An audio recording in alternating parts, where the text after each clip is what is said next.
And we're back after a brief break. You're watching KTMV, Carlos Lopez's station, the Ted Turner of South Texas Broadcasting, my good friend, who always puts God first. I have a very special segment in our program where we're interviewing two of the top prosecutors there in Nueces County. We have the district attorney that you've just heard from, and also Matt Manning, who is trying the lion's share of a lot of heavy-duty cases, and in fact is waiting for a jury right now. And if you're a lawyer, you know what that means, kind of nail-biting, losing some sleep and stuff. So welcome again, Mr. Gonzalez. Joe, thank you for having us. Mr. Manning. Hey, Joe, great to see you. It's an honor. Thank you. Mr. Manning, let's start with you. Can you tell everybody about your education, training background, and I know a little bit about your family from Facebook, but can you tell me about how you grew up and you know, just whatever you feel comfortable with? Well, I like to tell people that I hit the lottery with my parents. I was very blessed to have the folks that I do.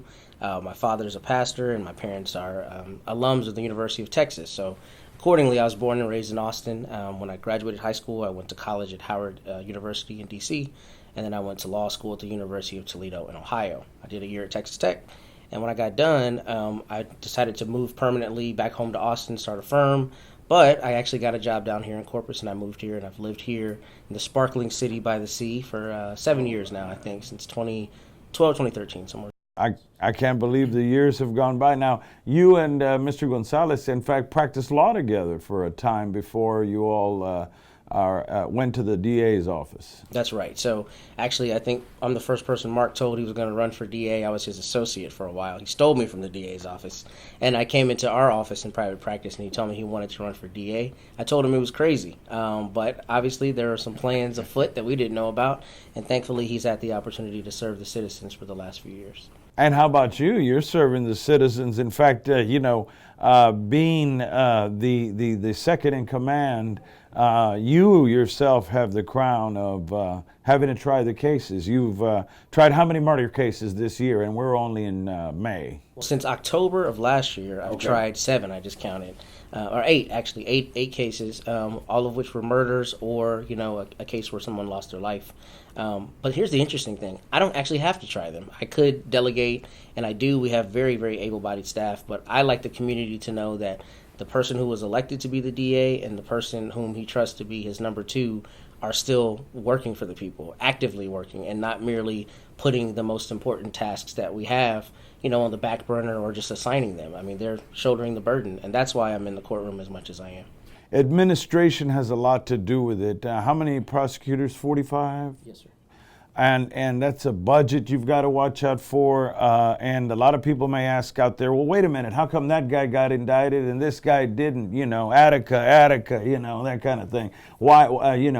What goes into deciding which case you prosecute and which you don't? We have obviously a number of staff members who have specialized positions, right? Including a chief of intake, we have a chief of training, we have a trial chief. So we have people who at all stages of our process are appraising a case and determining whether it's the case we need to seek an indictment on, whether it's one we need to outright no charge, and then once it's ultimately charged, how we need to dispose of that case. And what we've endeavored to do is be very incisive and look at every case for what it is and determine how we best seek justice for the people, whether that is a pretrial diversion program or whether that is asking for a life sentence. Do you think that your policies, as some may say, are a little bit too soft on marijuana, or pretrial diversion is a walk in the park? What would you respond to those kinds of people who say more bars, more jails? I would say our policies are not too soft, they're too late. Because if you look around the rest of the United States, we are just now getting to where they've been in Philadelphia and in Manhattan and in Chicago and in these other places. And I say that to say the empirical evidence has shown that society is better if we are very smart with how we allocate our resources, as opposed to just a wholesale approach of, punishing. It just has not worked. It's created a subclass of people in our country, as we well know. It has created a prison industrial complex, and frankly, it's inefficient. And for us to be public stewards of, the public fisc, right, and of the public trust, we have to be always thinking, how do we best serve the public? And frankly, it's not best serving the public if we are putting every single person on a petty offense in, jail, when we can still have them atone for their crime, but use other means to get them to do so.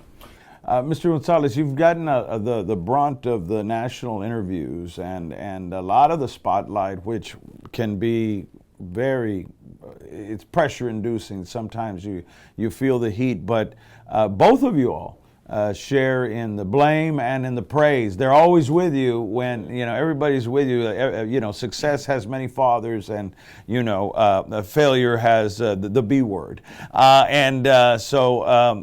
Working together, did you pick him because you knew of his abilities and had worked with him before, or was it a political choice, or what was it that made you pick him as second in command?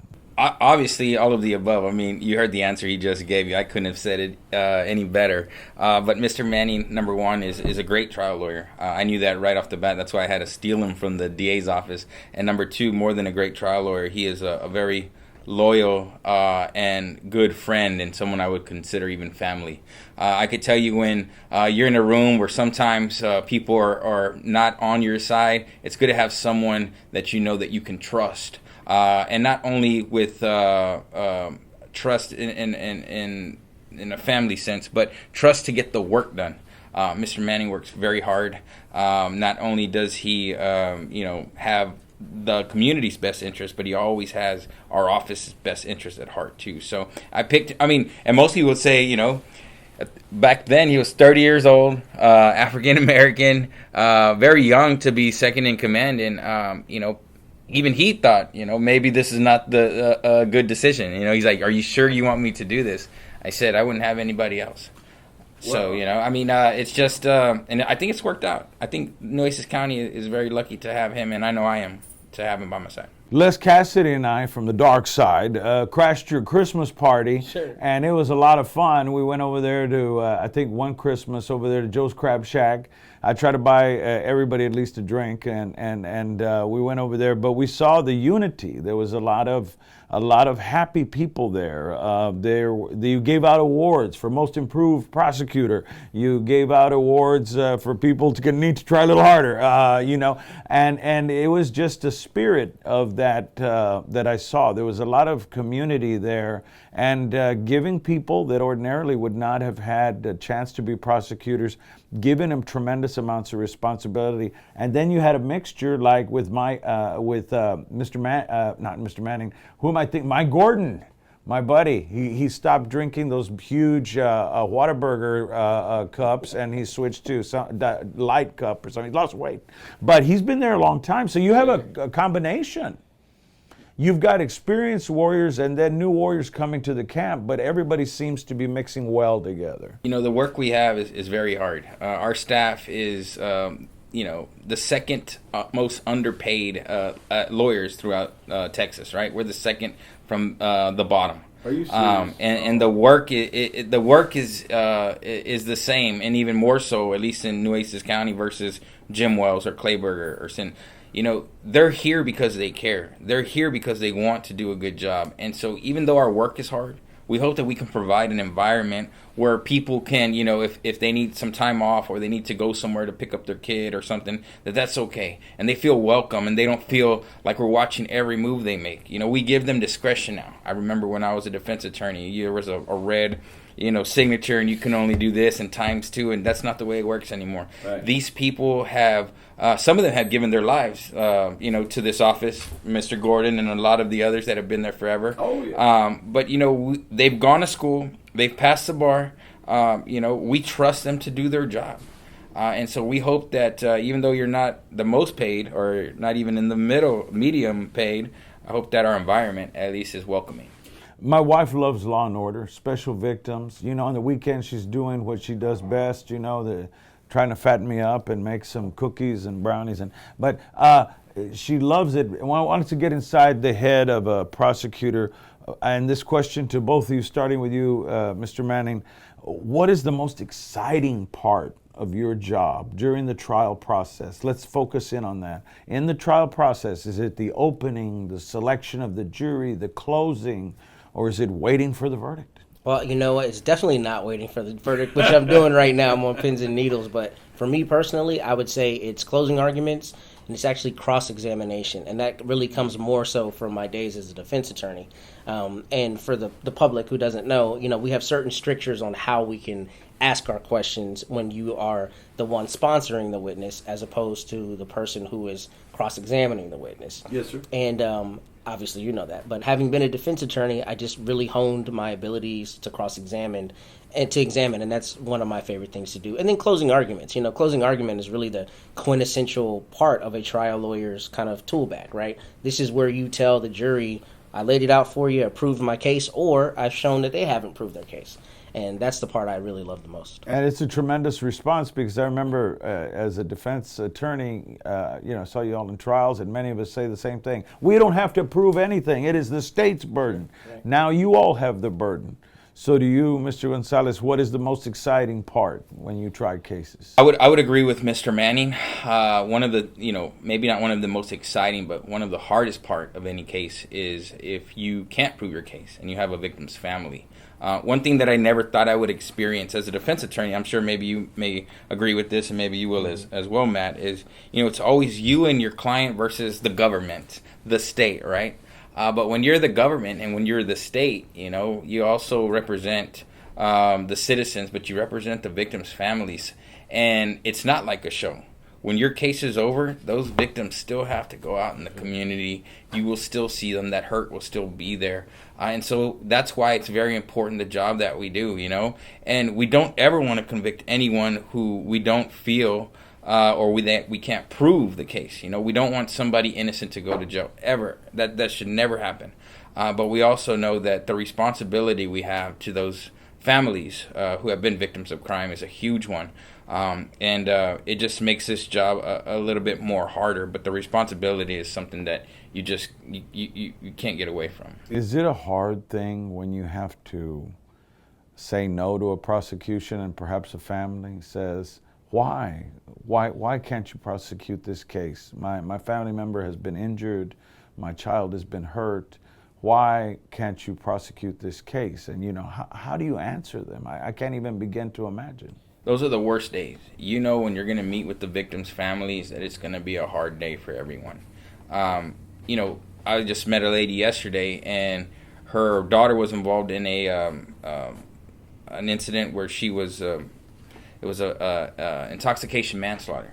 So the max punishment that person can get is 20 years, right? The minimum is 2 years. And so that individual got almost the max at 18 years. But that'll never be enough time for a victim. There will never be enough time for somebody to that will equal the loss of a loved one. So it's going to be a hard day when you go to work and you have to explain that. Even have these conversations. Look, this is where we're at. This is what the evidence is. This is what the officers gathered. For these reasons, we feel that it is in our best interest because this is what may be the outcome of the case. Those are hard days. And so I feel for our attorneys who have to have those conversations every single day with every single victim that they have. And it's a young staff that you have. They got to grow up fast, kind of like a Vietnam soldier at 19 in a way, where you've given a lot of young people a lot of responsibility. You heard Mr. Gonzalez during the interview. I think you walked in the studio when we were talking, but I think one point that he brought across that was very compelling was that it is a hard job to prosecute people, and you have to be very careful and make sure you're not prosecuting someone who might be innocent. So in preparing for that, I know that you all are very good at giving the other side evidence, providing them, with Brady versus Maryland, and the people out there means you got to give me everything you got in your file, When you look at it in that sense, have you had occasion to have to drop a case or dismiss it and maybe bring it back later if there's new evidence? It's so funny that you say that because yes, I have at least as to 3 murder cases.